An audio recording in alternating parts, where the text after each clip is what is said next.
సాహితీ ఇన్ఫ్రా మోసం 1800 కోట్లు. సిసిఎస్ ప్రత్యేక బృందంతో దర్యాప్తు జరుపుతాం. సాహితీ సంస్థ ఆస్తులను అటాచ్ చేస్తాం. బాధితులందరికీ న్యాయం జరిగేలా చూస్తాం.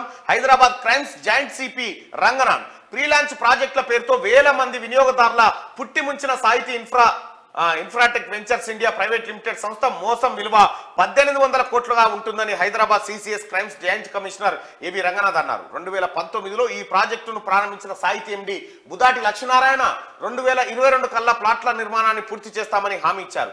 అయితే నిర్మాణాల్లో అడుగు ముందుకు పడకపోవడంతో 2022 జనవరి 8న యశ్వంత్ కుమార్ అనే వినియోగదారుడు సిసిఎస్ పోలీసులకు ఫిర్యాదు చేశారు. ఆ తర్వాత బాధితులు సిసిఎస్ కు వరుస కట్టారు. సుమారు 300 మంది బాధితులు తమకు న్యాయం చేయాలంటూ సిసిఎస్ ఎదుట ధర్నా చేశారు. పోలీసులు కేసు నమోదు చేసిన దర్యాప్తు నత్తనడకన సాగుతుంది. ఇటీవల ఐపీఎస్ బదిలీలో భాగంగా సిసిఎస్ క్రైమ్ జాయింట్ సిపిగా బాధ్యతలు చేపట్టిన ఏవి రంగనాథ్ పెండింగ్ కేసులపై దృష్టి సారించారు.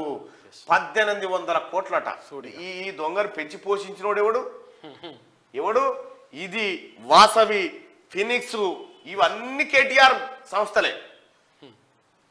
ఇక నిన్న ఒకడు వాన్ పేరు లక్ష్మీనారాయణ ఉన్నట్టుంది. వాందో దందా, సిట్టీల దందా,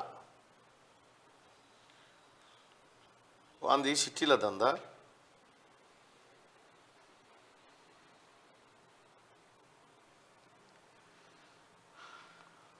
వాని పేరు లక్ష్మీనారాయణ. వాందో గమ్మద్దంది ఉంది. చెప్పిందంతా గ్రూప్ అంటే గ్రూప్.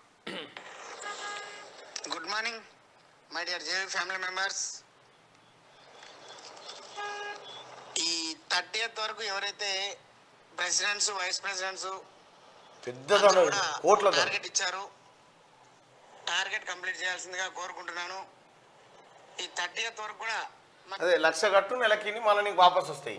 ఈ దందా వానికి పని ఉందాం జర.